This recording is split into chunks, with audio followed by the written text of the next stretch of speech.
It's 3 a.m., so it's time to watch something on YouTube. And we're going to watch Evel Knievel. In fact, it's Evel Knievel Day on the Junkman channel.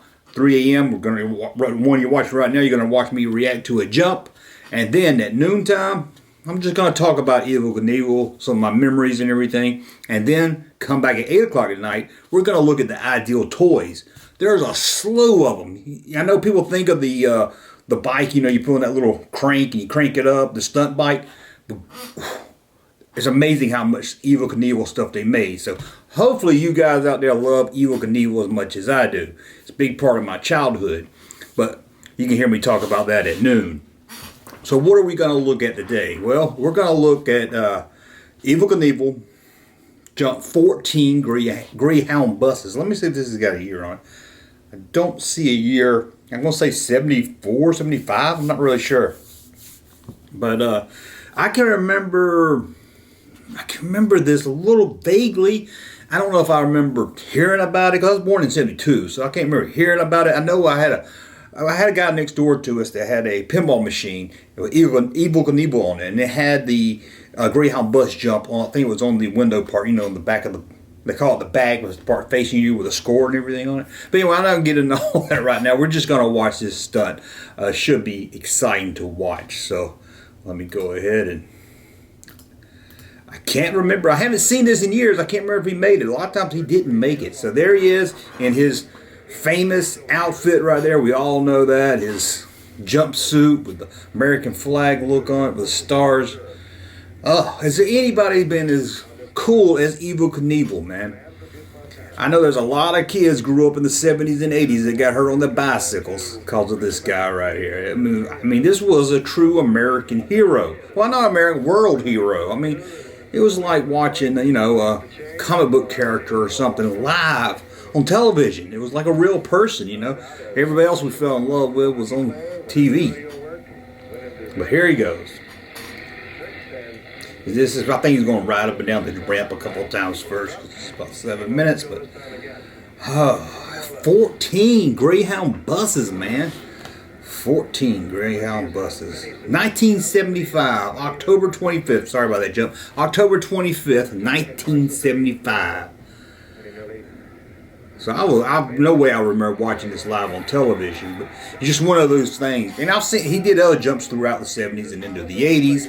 I don't remember doing anything in the 90s. He's probably retired by then. They said he broke every bone in his body. I think the rumor or this thing was he broke every bone in his body except his pinky or something. It was like one bone he didn't break, I think they said. But he had to be, man. When he got older, he had to be in pain. As many bones he's broken.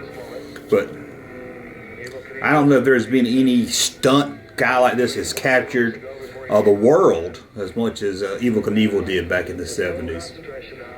You know, I've seen some guy on TV like did some of the Grand Canyon on a tightrope or something, and they had on a safety harness. Like, come on. Here it goes. Is this the jump? It's going fast. It must be. Yeah! I did it! 14 Greyhound buses. And he did it. Usually he wrecked at the end, but he didn't wreck at the end. Look at him. Running out on the road and everything. That was cool. It looked just like your stunt toy car, didn't it? Man, I remember getting that stunt car, setting up for him to jump, cranking it. It was so loud. And you stand up on it like that. It was all rubbery, though. It's kind of like a bendy figure. That was awesome. He did. Is he going to do it just once? I guess so. That was awesome. No, his motorcycle came apart, he said. Whew. Can you imagine that thrill going through you? It's probably one of the things that probably scared the shit out of you, but thrilling at the same time.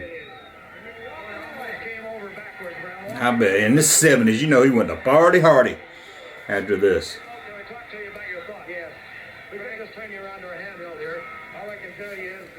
But I don't think, if you didn't grow up in this time period of seeing Evel Knievel, I don't think you really understand. It's one of those things that's hard to put into words.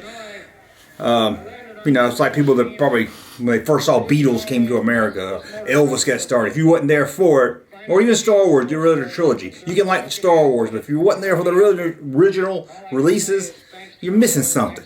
You can love it, you're just missing something. It's different. You see it differently, I think. Look at all those people out there. I remember him jumping over the the fountains in Las Vegas, Caesar's Palace. He has to realize that he cannot go beyond the point of no return. And a motorcycle is not an airplane. It doesn't have wings on it. I am going to continue to perform throughout this country and throughout the world with my sons, and I hope that I'll be... Oh, you had a son. I know Robbie was at least one of them. As far as I'm concerned, I have jumped far enough. Today, I'm going to walk away from here with you, and I hope to come back and see you here at Kings Island again. And I hope to walk back and walk away again for year after year after year. And I feel that's being a 14 Greyhound buses. Look at all those people. They look 70s, don't they? I know how tight you were, how tense you were, although you made some really good practice steps. Has there been a good Evel Knievel movie about him? I know there's a documentary about him, and in the 70s there was a movie he did where he played, what, Viva Knievel or something? It was kind of like, sound like his name. This slow motion is what I wanted to see. Busted up, and when I came off a takeoff, I was a little bit crooked. I tried to get straightened up. That's probably like once you on that ramp, you can't chicken out. You can't. It's probably like, I can't stop now. Front end come just straight up and almost underneath me, and go over. There you go, man. Look at that. Same thing's going to happen that happened, but look at that front end. I almost lost it, but boy, that suspension held. I lit right on top. It didn't go that far, but I guess it is. I mean, it looked a lot longer. I mean, maybe from the angle, it just didn't look like that as far of a jump, did it? Yeah, let's do the other thing. I don't think Frank, you and I will see it, but at least our audience can see it. And it probably was the highest you've ever hit that front end with I got another 3 feet. It looped over backwards on me. Yeah, I was gonna say you can't pull it up too much or he'll flip it over. Takeoff ramp, Roger Raymond is my tuner. He's won Daytona more than any man in the world. And Roger, there you go. Here's another angle. Let's go. I wish they do it slow motion. Remember, it's a motorcycle that don't. Yeah, he almost tipped back too far and wrecked it then. Frank, I'll tell you that.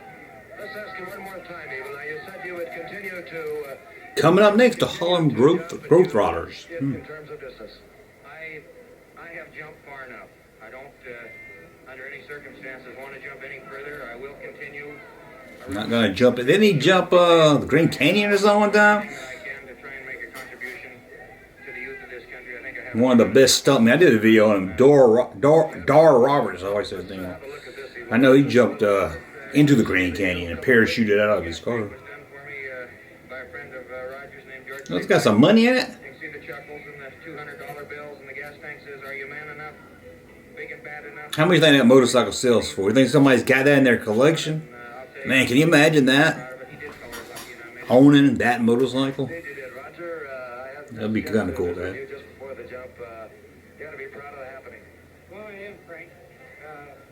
I don't know who that guy. Must be his manager or something. His coach. I don't know. There he goes.